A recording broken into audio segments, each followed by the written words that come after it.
You're listening to the Mississippi Outdoors Podcast. I'm your host, Matt Wyatt. You may have heard of Killer Hogs barbecue seasoning. You may have heard and seen how to barbecue right on YouTube. Well, we've got the man who is behind it all. He is Malcolm Reed with us today on the Mississippi Outdoors Podcast. This episode of Mississippi Outdoors Podcast is sponsored by the Foundation for Mississippi Wildlife, Fisheries, Parks, and Marine. All right, Malcolm Reed. I almost feel, Malcolm, like you don't really need much of an introduction. I think a whole lot more people already know you and follow your content. And so we're just happy to have you here and learn a little bit from you today. Thanks for coming by. Man, thanks for the invite, Matt. I mean, I've been following y'all for a long time. I love all things Mississippi and the Mississippi Outdoors, man. It's something that it's a great resource that we have being a Mississippian. If you're into the outdoor lifestyle, wildlife, hunting, fishing. I mean, y'all do a great thing. So appreciate the invite. Yeah. Well, and we were talking a minute ago, the overlap with hunters, outdoorsmen, outdoor people, and eating good food and barbecuing and cooking.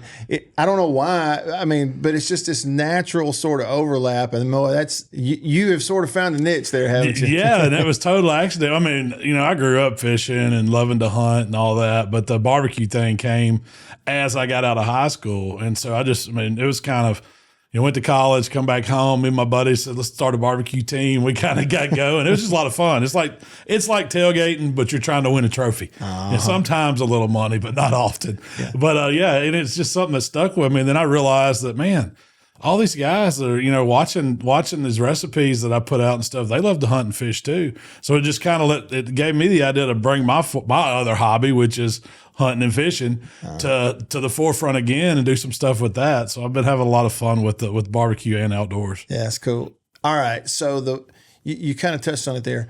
The barbecue light bulb for you sort of went off, what, right after high school, or was it before that? It was right after high school for me. I had a friend, his dad had the Killer Hogs barbecue team. And if you know Southaven, it's like a small community outside of Memphis back at the time. This was early 90s, In Memphis in May, the big world championship barbecue contest was going on. Well, they used a lot of these small towns like Southaven to be like a tune-up contest to get ready for this big world championships. Well, I grew up going to that. I mean, it was a celebration in Southaven, the spring festival, ever since I remember. And it was always centered around barbecue, carnival, music, stuff like that. It was just a fun time. And so it was right in my alley when I got out of college. It's like, man, we need to do this. We need to figure out how to get a team in and have fun.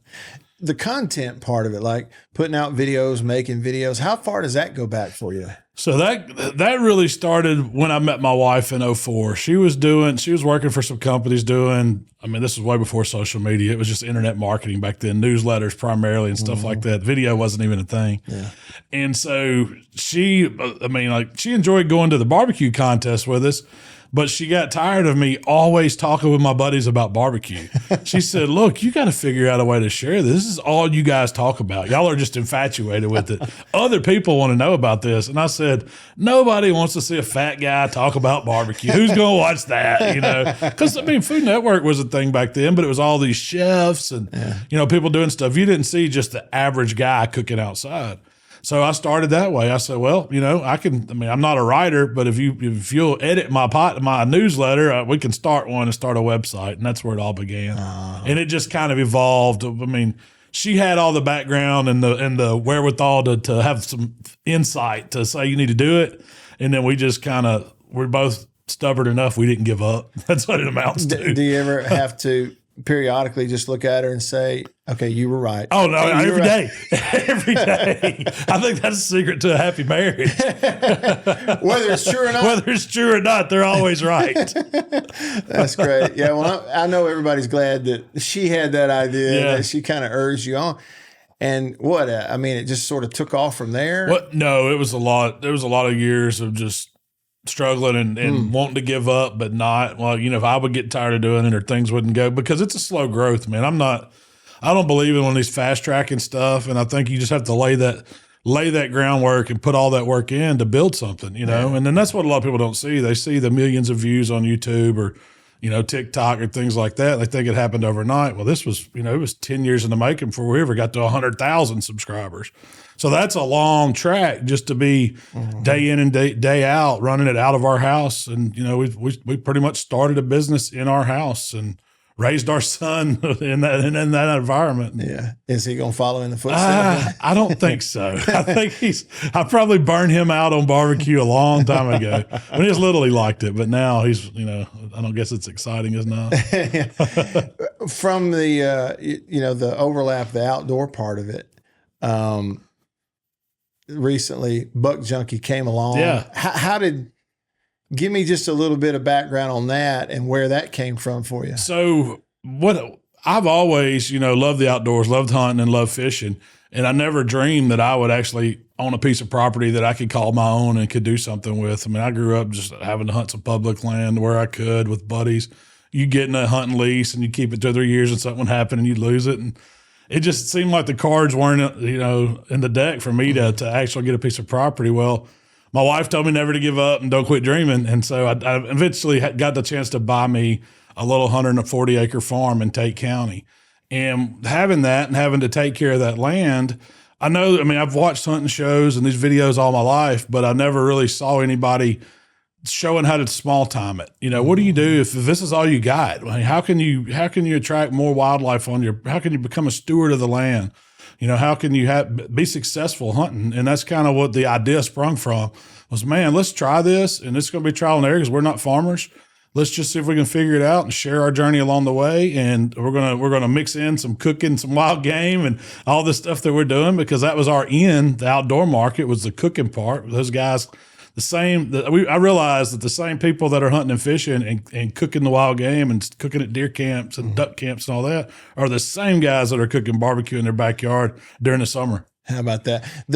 For you in your background, the cooking barbecuing, if we might say that, and wild game, has that always been a part of what you did, or did the wild game part of it come along later? No, it was always a part. So even like in those early videos, you're going to see me doing stuff with backstrap. You're going to see me cooking some duck, or you're making a gumbo, or just doing different things.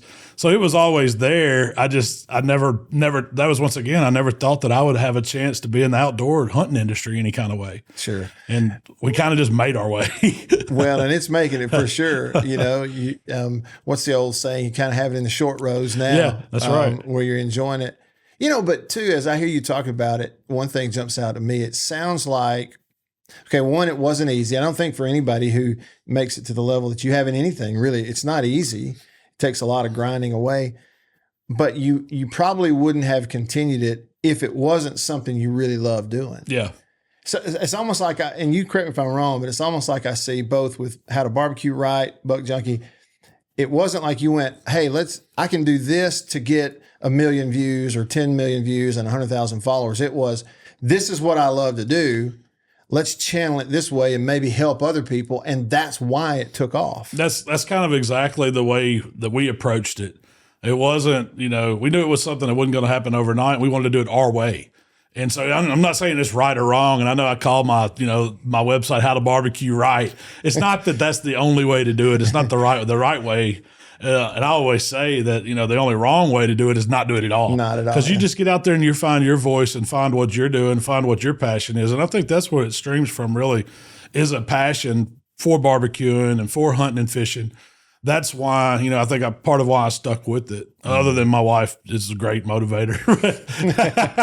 but I mean, it's that passion for it. And I found something I love. Man, I had a 9-to-5 desk job for a long time and got disheartened doing it. I mean, I was in the architect field, and we were, back in 2008 when the bubble burst, commercial construction took a dive right after the housing market did. And I went through a couple layoffs, and, I was new at companies, and it was like the low man's got to go, and, we love you, but we'll call you back when it turns. Yeah. And after a couple of those, man, you get discouraged. And that's kind of when I wouldn't say we had enough money saved up, but I got a decent severance. I think I had 6 months worth of bill money, mortgage payment, and all that. And I told my wife, I said, all right, it's sink or swim now. We can 6 months. If we can't get this off the ground doing what I love, I'll go deliver pizzas. I'll do whatever. I'll go back to an office job if I have to. And then neither one of us have worked a real job since. And that's been a long time. Where that resiliency and that sort of back against the wall, fight your way out of it, where does that come from? Man, I don't know, because I guess it's just stubborn. I don't like being told that I can't do something, but then again, I'm not one of these guys that's just pushy or anything like that. I'll just dig in and keep going, keep trucking along. All right. For someone listening, that, maybe they're a beginner when it comes to cooking wild game. One tip, and I know it's a big, broad question, but a tip for someone when it comes to those first steps of whether it's that backstrap or whether it's duck, where would you point them? I'm going to say it starts with the butchery. Like when you harvest wild game, I don't care if you're taking it to a processor or you're doing it yourself. I like to do mine myself because I know what goes in, comes out, it's going to be good. But, a lot of this wild game, it's got a lot of sinew, a lot of tough connective tissue in it. The fat that's in it isn't the same kind of fat that we get in beef and pork, where it's really good rendering, eating fat. So you need to take a lot of that off. And that's where the gaminess comes from. When people say they don't like wild game, deer especially, it's like because it wasn't properly processed. I mean, if you take the time and you'll clean that meat and you'll take that backstrap and get all the sinew off, get any undesirable pieces of fat or anything off of it, get it down to the lean meat, and then cook it properly, it's absolutely delicious. It's better than beef in most cases. I've found that to be. And a lot of it goes into the preparation. Most people overcook wild game. And I think that's like, for me, it's either it needs to be in the medium rare, medium range, or either we need to braise it and really break it down into, think of like a roast or something like that, or like we make barbecue pulled pork. You can do that with a lot of wild game. It just takes time. You have to cook it down, and then to keep it from getting, tough and stringy, you just have to cook it properly. But I think it goes back to the butchering. That's the number one thing. Kind of that initial stage. Yeah, initial stage. What's the most unique, interesting, one-off, oddball thing maybe that you've ever, dove in trying to prepare, cook, or eat? What would that be? I'm going to say camel. Camel. I have a buddy that owns a butcher shop down in Pensacola. And he gets some, along with fantastic beef and pork and stuff, he gets exotic stuff. And he called me up one day and said, "Hey, man, you want to cook some camel?" And I was like, "Yeah, man, send me some camel." Well, he did. And he sent me this pack, and it was it said camel loin. And it was all folded up, and it looked horrible in the package, man. It just looked, it looked like a bloody mess. I ain't gonna lie. I was like, my God, how am I going to cook this? And I talked about it a lot, but I never did it. And I put it in the freezer. Okay. And finally, I don't know, I think it was 6-7 months later, I said, well, I got to cook that camel. And so I did a video, and I went in blind, never had camel, no idea how to cook camel. And in the package, it looked rough. Well, when I thawed it out slowly in the fridge, and I got it out, and I got it cleaned up a little bit and took the sinew off of it was there. And I was like, well, you know what? This looks just like a big beef tenderloin. Let's see what it's going to cook up like. And man, my wife was there. We had a camera guy, a couple other buddies there hanging out when I cooked it. And they all agreed that it was very, very close to beef tenderloin. It was a little bit softer. The texture was a little softer than beef even, but that I don't think someone would have ever guessed it was camel. So I mean, and I don't consider myself real adventurous, but I do like to try stuff, and that's something I never would have tried if my buddy hadn't sent it to me. Hadn't sent it, yeah, that's pretty cool.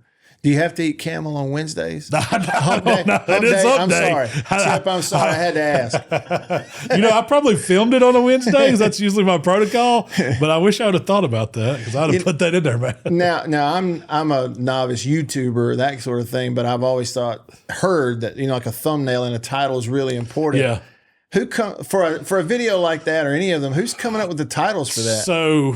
So as we've grown as a company, we've hired different people, and I've got some young guys in there now who are really doing a great job helping us come up with thumbnails and the stuff that helps your algorithm. See, mine stops at the cooking. So you don't want to think about it. I don't know, but I do know that we do a lot of A/B testing, and that's where you'll come up with 3 or 4 thumbnails for every video. And as you release them, you can test them out. And like you said, the YouTube algorithm gets stuff, and it does put up thumbnails, and people react to those thumbnails. That's the first interaction with you. And so you have to have a strong thumbnail. Mm-hmm. Well, that's what the A/B testing does. It lets you know which ones are clicking better than others. And then after so many days, you switch it to the the one that did the best, and then you hope it escalates from there and takes off. And there's a lot of behind the scenes stuff that's way over my pay grade to know what they're doing with that. But man, it's interesting really how it works. Well, it's interesting too. I mean, for me and maybe for others too, listening to know that, okay, there's people involved, there's a staff, and there's some method and some research and some R&D and a little bit of science going on the business side of being in like an online brand and personality that maybe we didn't realize. Oh yeah. I mean, just like the keywords you use in your descriptions, the way you write your descriptions, adding the recipes, making it available in different languages. You know, there was a time before YouTube let you do that, which is pretty recent, that they let you just translate. We had to, if we wanted to do a Spanish version, we had to hire a voice actor. And we had to go in and code everything. And there was a whole Spanish YouTube of How to Barbecue Right, where we shared our stuff because we realized that we had a pretty big Hispanic population that watched our videos. How about and that? so it was worth us to invest in the money to get that translated over. But now it's a click of a button. You can turn on different languages and it's good to go. You don't have to do that anymore. Yeah, our channel doesn't have that yet. I think y'all got it earlier than we did. You could go old school and just learn Spanish, right? Yeah, Yeah, that'd be one way to do it. That's pretty fascinating. Yeah, I was just thinking about the title. You know, it had to be something like, "Let's cook this camel." Like that's what you said a minute ago. I'm sure it was something like that. I don't remember what we called it, but I remember it was catchy, and it got a pretty good bit of views watching me cooking camel. That's fantastic. Okay, wild game other than deer. What would be a favorite at the top of your list? You're sitting there and I see that bear over your shoulder. Yeah. I had a buddy come down from Canada last week to do some hunting with us, and he brought bear shanks. This is the first time I've ever had bear, and he's a chef in Canada, in Toronto. He's got a restaurant and everything, so he loves to do some cooking when he comes down, and we usually do some videos. Well, he said, "I want to cook these bear shanks for you. We're going to do bear shanks over a cheesy jalapeno shrimp and grits." And I was like, well, the shrimp and grits sound good. I don't know about the bear, because I've always heard all these bad things about bear carry trichinosis. Mm-hmm. You got to properly cook it, all that. You can get really sick if you don't know what you're doing. So I've steered clear of it. Well, he smoked these bear shanks for, I'm going to say 6 hours. He was trying to get them to like 165, 170 internal. And then he wrapped them up and did kind of a braise with them. He added like some beef broth and some other liquids and vegetables and things like that to give it some flavor. And he cooked these bear shanks until he could just take the bones and the meat would just come off the bones. And he shredded it. And he did whatever drippings were left. He took those and reduced them on the stove, and it kind of made this consomme almost. And he re-seasoned them a little bit, served them over his cheesy shrimp and grits. And my God, it was delicious. I mean, you would have not, to me, it was like a really, really good beef pot roast. Really? Real rich, almost like if you ever had beef cheeks, just how intense that meat is. It's real beefy. The bear tasted like that. It had a hint of sweetness maybe, but it wasn't like wild or gamey or something you would say, oh, that's bear. There was no way. And I was shocked at how good it was. Bear for the first time. How about that? Chip, he keeps saying, I was shocked that this was so good. This was better. I think the key is, though, he can cook anything. What do you think? Yeah. I mean, and you know what I'm thinking about it? I guess black bears are just eating berries and stuff all day, maybe. I mean, I wouldn't be surprising if it was a little bit sweet. Yeah. Yeah. And occasionally in the garbage can at the campsite. So that's I asked him, so was this a bear he killed? And Michael told me, he's like, yeah, it was in, I think, Manawak, Canada or somewhere like that. And I said, well, how do you kill it? And he said, well, there's two ways. They either run them with dogs, a lot like coon hunting. They'll tree a bear and they'll shoot them. But most of the guys that hunt them, they have these bear camps and they bait them. And he says they go to these like cereal factories, and he says, man, we've got honey buns and all this cereal and all this sweet stuff. He said, we'll put gummy bears and gummy worms in there. And I was like, man, that sounds like, I'd probably want to go eat some of that if I was a bear. They might catch me or you on the trail cam outside. That's right. Sniffing around. That's funny. Bears may contain artificial sweetener. Yeah, that's right. Yeah, it might do it. That's really cool. It doesn't sound gluten-free. No, probably not. Probably not. For you, like on the horizon, you kind of look where things are.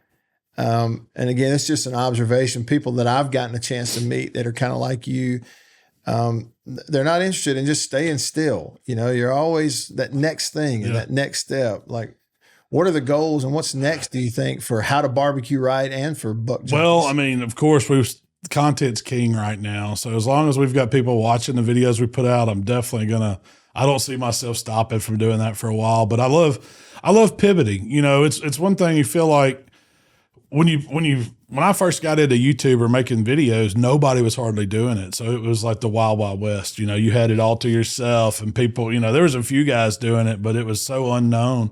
And now it seems like everybody's just trying to do the same thing. Mm-hmm. So it's time when we see that, it's like, man, I got to pivot. I got to come up with another idea to do something. You know, I got to, how can I reinvent what we're doing that's still beneficial, still educational? Because I love the fact that someone can take our recipes and duplicate them, turn out something good for their friends and family. Mm-hmm. So that's kind of where we're at. We're at a shift to where we still want to make good content, but we don't want it to be fresh. We don't want it to be the same thing that everybody else is doing. So that's kind of what our goals, and we spend January goal planning, goal setting for the year. And we've been doing that ever since that was one of my wife's things that she got me in the habit of doing. And I recommend that to anybody in whatever walk of life you're doing, man. If you'll sit down at the beginning of the year and write down a few goals and just work towards those and look at them at the end of the year, you'll be shocked at what you've accomplished. Mm-hmm. And that's kind of the way we've been, you know, doing our business for the past 15 years. So there's some purpose, some design and purpose in what you do. You've mentioned your wife several times here as, you know, at the onset, the motivation, and then what she does. Her name? Rochelle. Yeah. And are y'all both from DeSoto County? No, she's actually from Florence, Mississippi. So she's from down here, not too far from Jackson, where we're sitting. Uh-huh. And I'm from DeSoto County, from Southaven. So we kind of met after she went to Mississippi State and graduated, took a job in Memphis, and through some mutual friends, that's how we met. And I knew right then that this is going to be the one. Mm-hmm. How about that? Well, and so she's from an area. We were talking about some friends of ours, the Coopers that have Cooper's Meatpackers and Country Police, and it comes from Florence. It's the best sausage in Mississippi, maybe the South of the world. Well, and you've done videos using their sausage that's made right there in Mississippi with, you know, your content. There's a I guess what I'm getting at is your whole operation from family to content. There's a really heavy Mississippi theme, isn't it? We love Mississippi. We raise our son here, and, you know, we have a business here, and we try to support our community. And I just think that's important, man. In today's age and time, with all this stuff going on in the world, and you don't know what to believe when you turn on the news, I think just, you know, staying local and staying close, and it just means a lot to us. Our families are from Mississippi, and friends are from Mississippi, and I plan on staying in Mississippi. That's great. What do you think it is that endears your content and your cooking and your tips so much to the audience? Why do they continue to watch, and why do they like it? That's a good question. I mean, I think it goes back to I was never trained to be in front of a camera or trained to be a chef or anything like that. And so the way I kind of learned to get comfortable in front of the camera and talking was to act like my friends are sitting there right in front of me and I'm explaining it to them. Mm-hmm. A lot like you're sitting here with me, man. It's just, it makes me comfortable. I think it makes you comfortable, and the viewer sees that as being genuine, and, man, this guy's just being himself. And that's the way I do it. If I had to act, it would be horrible. So all I know is how to do it myself. And I screw up. I make mistakes, and everything doesn't turn out right. When you got a good editor, you know, they can make some stuff look all right on camera. For sure. But I mean, I'm just like everybody else. I experiment, I mess up, I have fun with it. But I mean, I don't kick myself, and I just try to be genuine. Yeah. You also said something a minute ago that struck a chord with me about giving tips and pointers that people can go do themselves. It's not up, like, not criticizing anyone, but I may watch something on the, you know, television that's a cooking show and think, well, that's nice, but one, I'll never make that, and two, I'll probably never even eat it. You're doing things that I can go out here and do. That's a big part of it. Not having the formal training for it, I think, is because this is like, man, growing up watching my mom and my granny cook in the kitchen, or my dad cook outside on the grill. This is what they did. And they just used what they had and you know, everyday stuff. And there's no secret to what I'm doing. It's not like rocket science. I'm just having a good time out in my backyard cooking stuff. And, you know, and I think I'm a firm believer that anybody can do it. Anybody can get out and cook something good. Anybody can start a YouTube channel. Yeah. You just got to put your mind to it. And stay with it. And stay with it. That's the key, staying with it. Mm-hmm. There are a lot of folks that start good content and then give up after a little while. It's disheartening, man, because when you you put your heart and soul into something and all the work and hours you see, and it doesn't get views or you get negative comments. I learned to just put it out there and be yourself and go to the next one. Mm-hmm. Don't worry about what people are saying about it, because those bad comments mean somebody's watching it. As long as they're watching it, you're okay. You're okay. It's the crickets that you. That's right. It's the if nobody's commenting, you need to figure out what you're doing wrong. All right, and Malcolm, you mentioned also going way back, that name that kind of goes way back in Memphis, the Killer Hogs. Give me a little bit of that background and story. So the Killer Hogs was my barbecue team name. And it came from a buddy of mine. That's actually what they called him in his deer camp. He belonged to a deer camp in Kosciuszko, Mississippi, and he was Killer. Because it was one of these dog camps. It's like a big camp style, and they go out and they hunt. And I got to go there in high school. I had a blast. So he had a barbecue team with his buddies, and they called it Killer Hogs because he was kind of the head pit master. Well, those guys aged out, and they got tired of cooking, and that's like right along when we come along, we kind of went under his arm a little bit. He showed us a few things on how to smoke meat.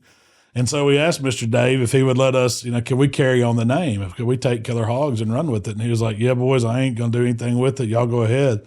And it started out, it was just like a bunch of us. There's probably 20 of us deep on a team, man. And we were there to have the biggest party. We didn't care nothing about cooking or any of that. Well, there was one contest we messed up, and we got a call, and I think it was like red beans and rice or something like that. We won first place.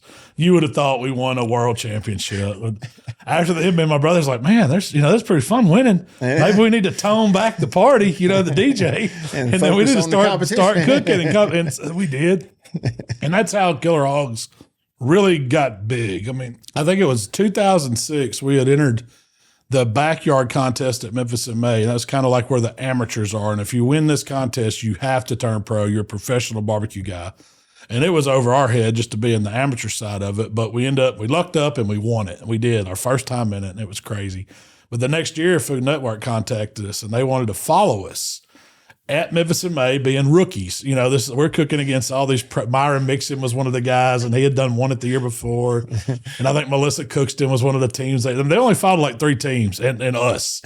And so, man, we were like, sheep. It was like it was terrible. But we tried our best. We did. I think we came in like 12th out of 160 something teams that year, which was pretty good for some rookies. Sure. Well, after that, me and my brother hit the ground running, and we would just load up our grills in the back of the truck, go anywhere in the South we could to cook. And so from there, I developed the seasonings. Like when my brother and me, we were kind of making our own seasonings fresh for every contest, because you're judged on your flavor. That's a big thing. So we wanted everything to be fresh. So I had this seasoning recipe, and I started making it when my buddies wanted me to make them some every time I was making a batch. And so it just sprung from there on my kitchen table. I would make 3 or 4 pounds. I'd sell 2 or 3 pounds to cover my cost. And so I was kind of doing it bootleg style. Well, it got to where it was out of hand. Like I'd bought me some bottles, and I'd had my buddy that had a print shop print me some labels, and my wife found me a heat gun to seal it all up.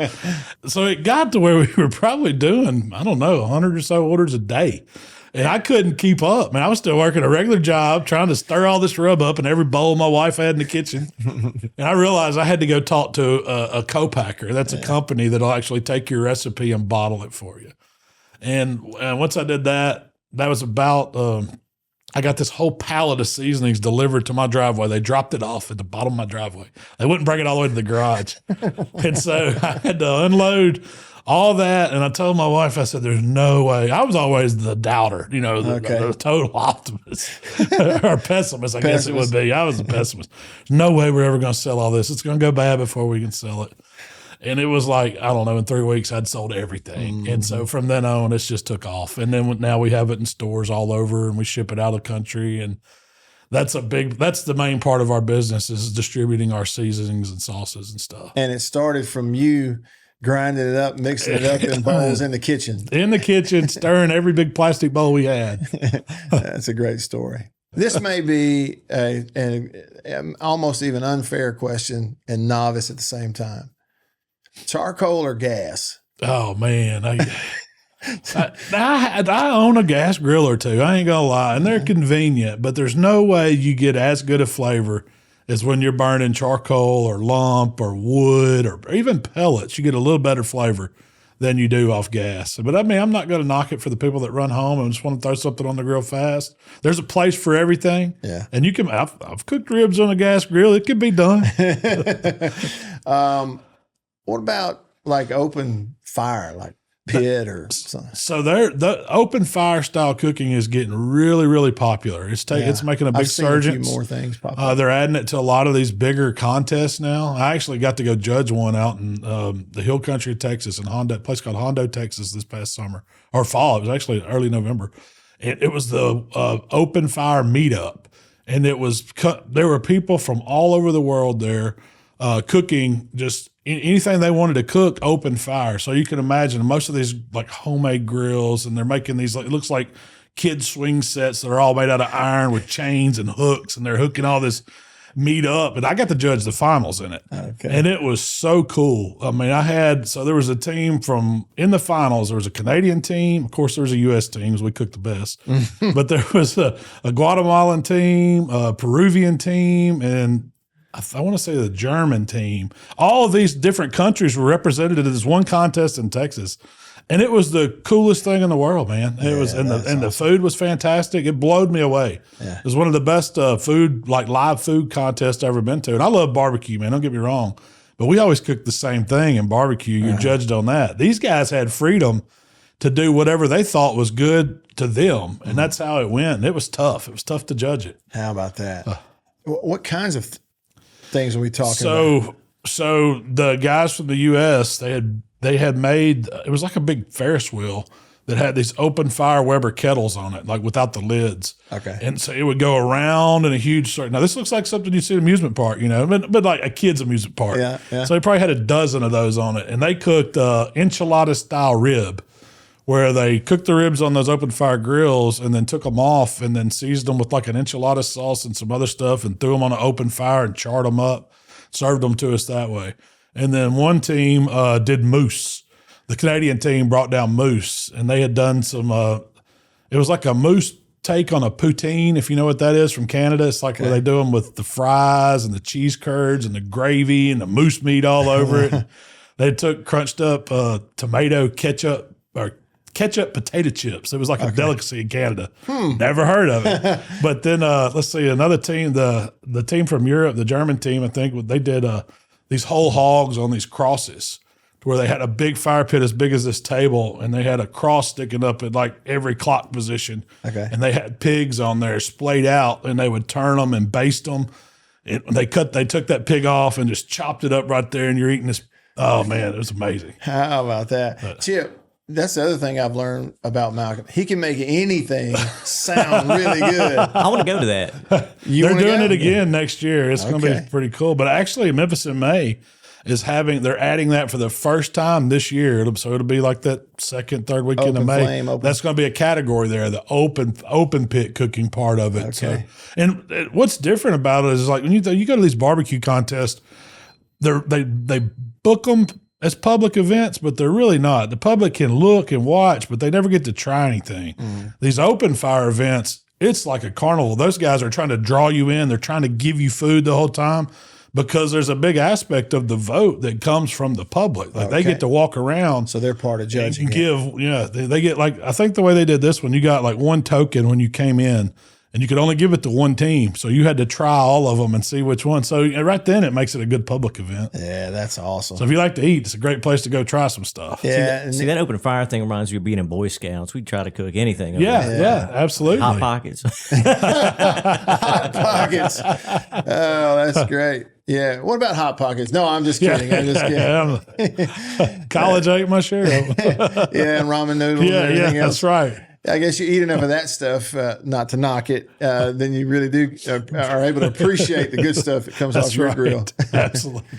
That's great. Well, and, for any of us that really like to eat, it's a real treat to get to sit and talk to you, Malcolm. Appreciate you coming and giving us some of your time. And, you've heard it a million times in a million different ways, but just a tip of the cap to you. Admire your grit and tenacity and go for it and get after it, you and your whole team. It's really cool to watch. Well, thanks, man. I mean, we have so much fun doing it. It's like when you enjoy doing what you're doing, it's not like you're working at all. So Yeah. I'll have a blast. And I appreciate everybody watching. Yep. And we appreciate that. And I appreciate you watching the Mississippi Outdoors podcast. Thanks for listening also. And we'll see you outdoors.